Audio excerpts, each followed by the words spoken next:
How's it going, everybody? Today we're going to be ranking every main character death in all of Breaking Bad from worst to first. I should probably mention that this is just Breaking Bad, not Better Call Saul. Before we get into the ranking though, if you liked the video, you should definitely like, subscribe, all that stuff the YouTubers tell you to do, because it would really help me out a lot and I would appreciate it very much. We're almost at 1,000 subs and that's absolutely crazy to me, and you can help out and I would appreciate it a lot. Okay, I think I got all my yapping out of the way, so let's get into the ranking. In last place, we have the guy from Home Alone, Declan. I literally forgot Declan died until I saw a clip of Jack shooting him. Also, I gotta be real, I don't really like Declan. I think that dude's a loser. Not as much as a loser as Ted though. Also, the fact that I don't even remember that Declan died hurts it a lot. Also, why did Declan not play dead, bro? He's an idiot! The best part about Declan's death was Jack going, "Fire in the hole!" So yeah, Declan's death is just kinda lame. At number 28, we have the balding man himself, Juan Bolsa. Now, if you watch my villain ranking, you know that I don't really care for Juan Bolsa that much. Juan Bolsa is the soy boy Don Eladio. We don't even see Juan Bolsa die, we just hear it. That's lame. I feel like Juan Bolsa is the type of guy to be like, "Where's my hug at?" when he's talking to a girl. Actually, scratch that. Juan Bolsa never talks to girls. I feel like Juan Bolsa is the type of guy to go on those Fit X Fearless podcasts. Like, I feel like these girls, they want Duke Dennis. They don't want me. It's not fair. Oh, shut the hell up. If you get the reference, definitely like the video. But yeah, I think you get my point. I don't hate Juan Bolsa nearly as much as I hate Ted, but I still don't care for the guy, and his death scene is really lame. At number 27, we have the guy from Despicable Me 2, Gonzo. Gonzo wants to meet your padre, and he died by getting his hand stuck in a car in a scrapyard.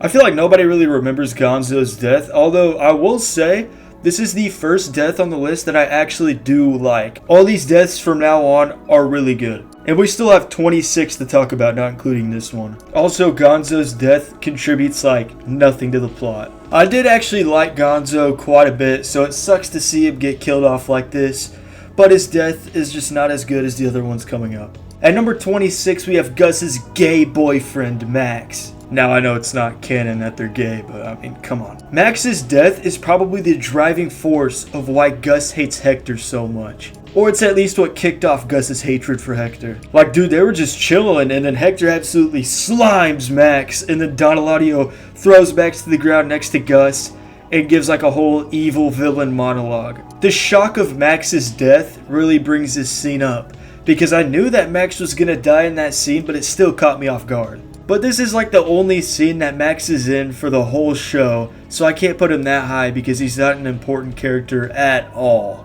Actually, the more I think about it, this scene in Max's death is actually more significant than I originally thought. If you think about it, Max's death eventually led to Gus's death because Gus wanted to personally kill Hector, which obviously, you know what happens from there. We'll get to that later in the video. Am I tripping, or does Max and Crazy 8 look kind of similar? At number 25, we have the man that looks like a deep sea fish, Combo. Combo's death started a chain reaction that caused so many plot elements to happen that people forgot about. To be fair, Combo has a pretty decent death, but you guys gotta understand something. If I put Combo's death higher, that means I have to put another person's death lower, and I just can't do that. The most disturbing part about Combo's death is the fact that the kid shot his lean cup. Lucky would not approve. So while Combo's death was very important, the scene itself and his overall death is not that eventful. So I'm gonna put it a little bit low. I say a little bit low. This is one of the lowest spots. But just because the death is low does not mean it's bad. At number 24, we have Wood Chipper Coochie. Now, Lydia's death was so satisfying. I hated Lydia. I have some people say that like Lydia's their mommy. Dude, what is wrong with you? Lydia's not it. Like, in a world with Jane and Huel, you choose Lydia? The best part about Lydia was the fact that Todd was obsessed with her. So it was so satisfying whenever we found out that Lydia was poisoned and she was gonna die. But the fact that we didn't actually see her die bumps this down quite a bit. At number 23, we have the man himself, Don Eladio. Now we're getting into the pretty good deaths. Watching Gus get revenge on the whole cartel was so satisfying to watch, if I'm being honest, at least for me. I'm gonna be honest, I actually liked Gus. There were a few times where I actually despised Gus. I thought Gus was a pretty cool guy, other than that whole box cutter thing, which we'll get to. So yeah, Gus is a really bad guy, but I also kind of like the guy. The main reason why he's a villain is because he's Walt's villain. Back to Don Eladio though, he got poisoned and then fell into the very pool that he pinned Gus against. Also, why is Don Eladio always at a pool? Like, this dude's always running pool parties. I was gonna make a cartel joke, but I realized that I might regret that. At number 22, we have Emilio! Emilio is the first death in Breaking Bad, and he's Walt's first murder in Breaking Bad. The reason why his death is bumped so much up is the whole bathtub thing, which I know that's not technically a death scene, but I'm gonna include it as a part of his death scene because it's more fun that way. But Emilio got gassed in that whole tricking Crazy 8 scene, which that scene made me fall in love with Breaking Bad. I don't know how people watch the first episode of Breaking Bad and go, yeah, it's boring. Like, if you think the first episode of Breaking Bad's boring, you got bigger problems to worry about, bro. Alright, at number 21, we have my boy Todd killing the dirt bike kid. Classic Todd W. Nah, but this is what made Todd a villain. Like, nobody really thought of Todd as a villain until this scene, because bro killed a kid, dude. I absolutely love villains that have like no emotions, that are just complete psychopaths. I think Todd is a great villain because you'll almost like start to root for the guy and then he'll remind you why he's a villain. But yeah, that dirt bike kid's death was absolutely insane and everybody's jaws dropped just like Jesse's after they watched that. Low-key, Todd ain't do anything wrong, bro. The kid low-key deserved it. W Todd in the comments. At number 20, I watched Jane die. Jane's death was absolutely tragic, but after rewatching season 2, Jane was low-key a jerk, bro.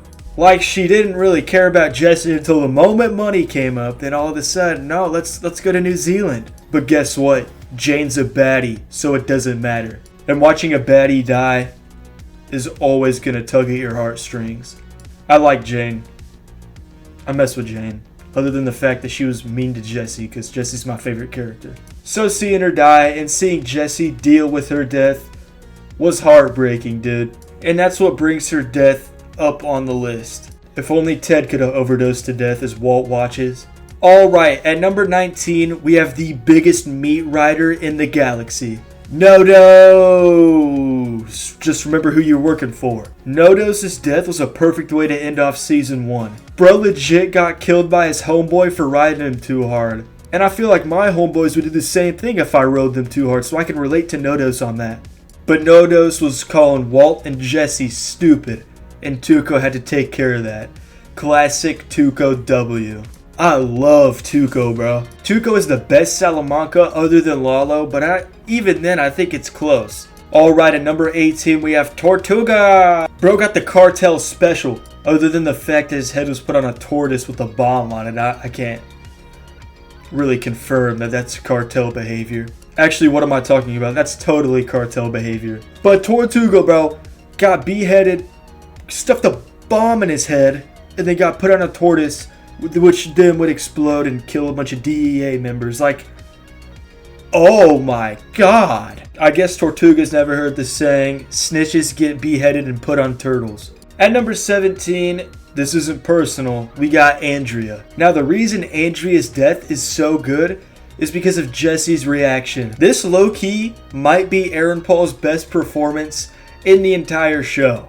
And this is really the turning point to where I went from like, yeah, get him, Todd, shoot that kid, to, oh, I don't like Todd anymore. And then Todd got fat, and I hated him even more. Andrea and Brock were literally all Jesse had left, and at the end of Breaking Bad, Brock is basically all Jesse has left. Also, one thing I love from El Camino is seeing Jesse's letter to Brock. El Camino is a fire movie. If you disagree, I completely understand. I'm not going to say you're not. Also, this scene made me hate Jack so much more, and all of his Kanye people. Alright, at number 16, you some kind of noticed or something? We have Crazy 8. If you think about it, Crazy 8 got put in a maybe even worse situation than Jesse did. I mean, he was probably getting choked out 24/7. But at least Crazy 8 got put out of his misery pretty fast. Unlike Jesse, I mean Jesse, whenever he got captured, I could not think of a worse situation.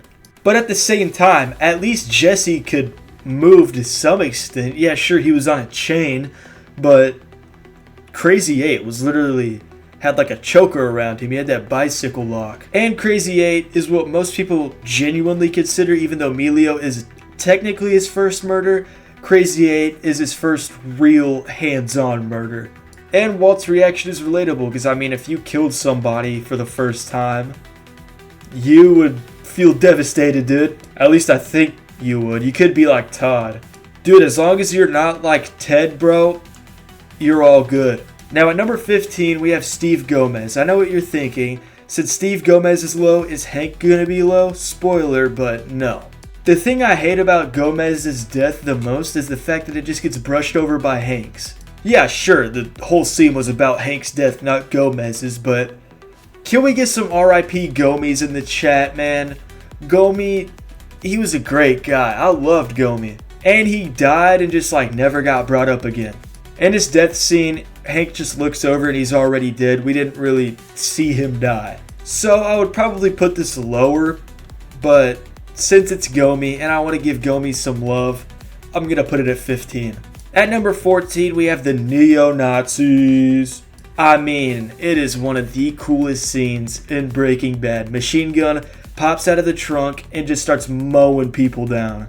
It was the perfect climax for the show. What can I say about this scene that hasn't already been said? I don't have that much to add. It's one of the coolest scenes in the entire show. But next up at 13, we have a guy that died in the same exact scene, Jack.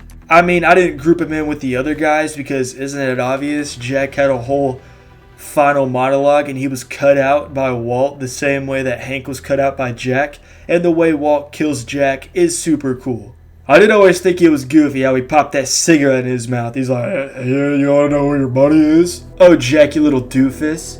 Alright, at number 12, we have another guy that died in the exact same scene, Todd. Watching Jesse finally get his revenge on Todd, especially after watching El Camino, was so satisfying. And watching him choke Todd out and kill him with the same chains that Todd used to enslave him was great. Alright, at number 11, we have the Salamanca Twins. The Salamanca Twins' fight with Hank is one of the highlights of the entire show. But I do have one problem with their death. Like, bro, at least pick up Hank and take him with you, or just get him away from the bullet on the ground, dude. You know he has plot armor, bro. Just break that plot armor and shoot him and just get it over with. You absolute dummy. But other than that, their death is so cool, and their whole shootout with Hank is so fire. Bravo, Vince. Alright, at number 10, we have yet another Salamanca with Tuco.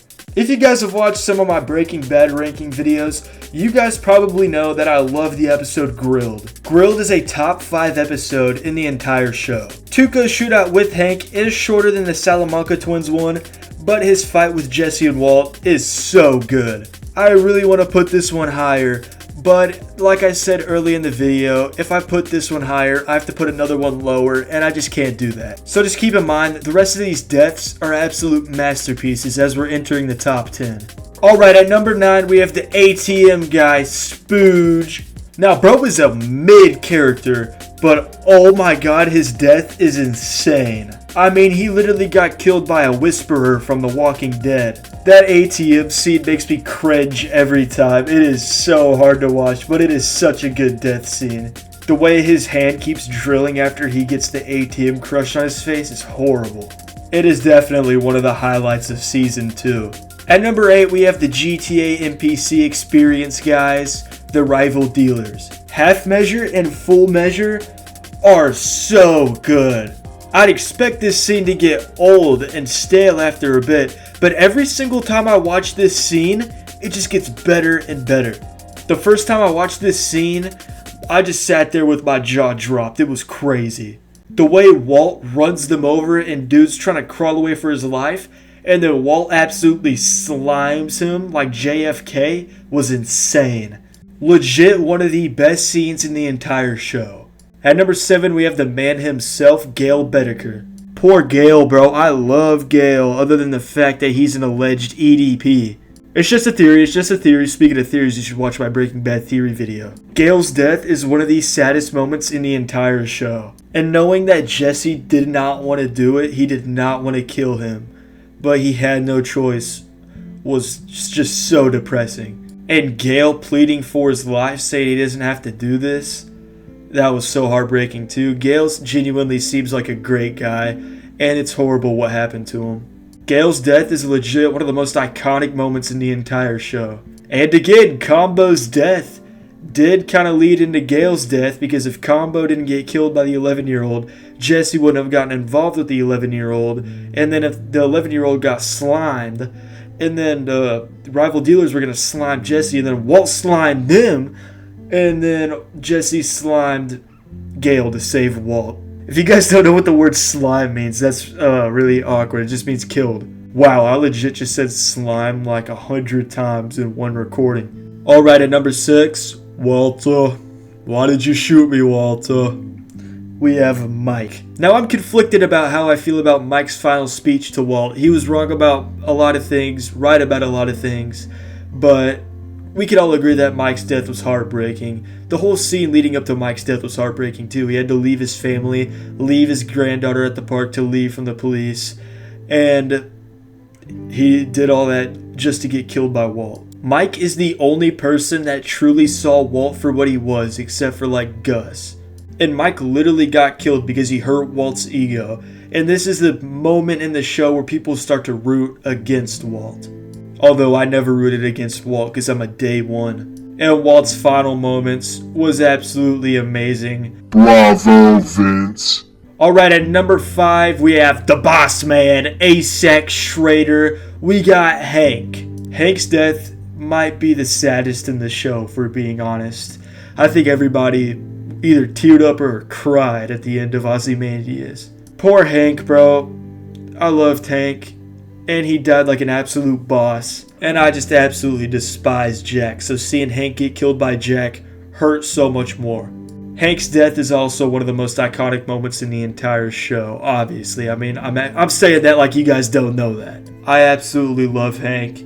He died like a boss, and his death was absolutely heartbreaking and one of the most memorable moments in the entire show.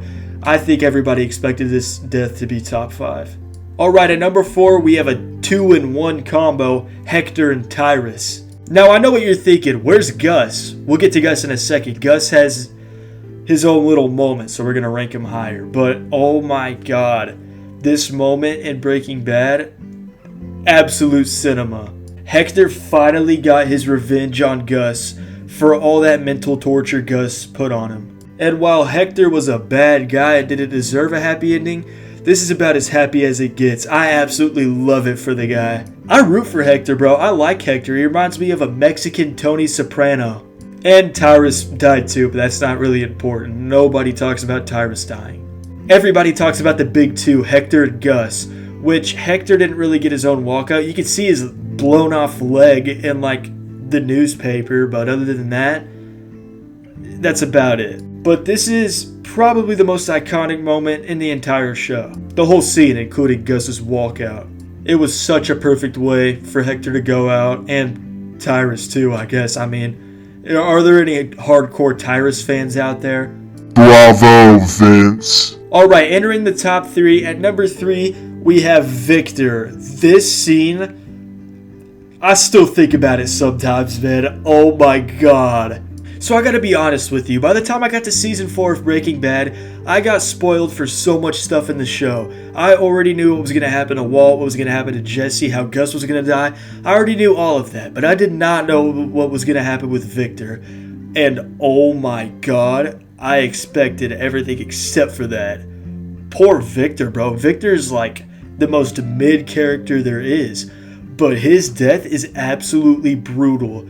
And this is the first time I really feared Gus, you know? Gus went from this like preppy drug businessman to literally the devil.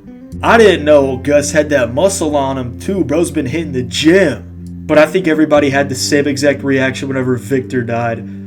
Like, I didn't really care for Victor that much, but oh my god, I did not wish this on you. It might be the most brutal death in the entire show, and the whole scene is such well execution, and it is so hard to watch.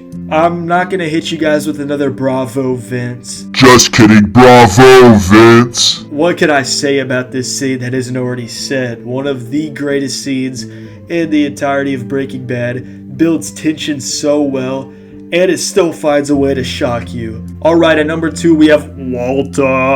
Walt's death is so perfect. I love Felina. It is my favorite Breaking Bad episode. And just something about Walt, seeing Walt kind of win in the end, even though he didn't really deserve that happy of an ending. But seeing Walt win, at least a little bit in the end, was so satisfying. He tied up all the loose ends, and he died with honor. And he finally freed Jesse from the Kanye people. And not to mention Baby Blue playing in the background. Yeah, banger! This was such a perfect ending for Walt. I keep reiterating myself. I'm talking like you guys don't know that this is perfect.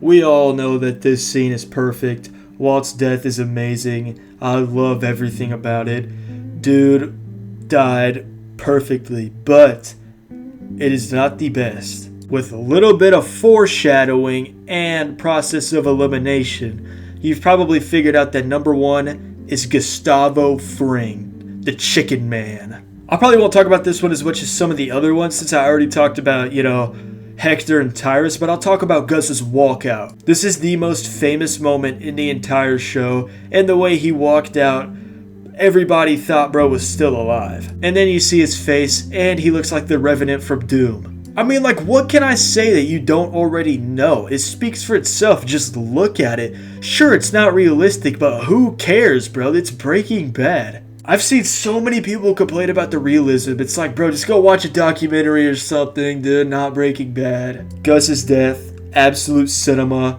And for one last time, Bravo, Vince. alright, that's about it for the ranking. Thank you guys for watching. If you watched this far, that's absolutely amazing. I appreciate you so much. That means my content's at least somewhat worth watching, and that's okay with me. Let's see if we can hit 1,000 subs by the end of March. If we don't, we'll hit it at, close to the beginning of April, so I'm not that worried about it. I apologize if I missed any entries, and if I didn't talk about each entry with the length that I usually do. I'm recording this all in one day. I got school tomorrow, bro. I gotta worry about all that. So, hopefully YouTube works out so I can put all my free time into YouTube, because I wouldn't mind, bro. I absolutely love doing this. So if you watch this far, like the video, subscribe. I would appreciate it a lot. Join the Discord, link will be in the bio. And again, thank you for watching. It means so much. Alright, I'll see you guys in the next upload.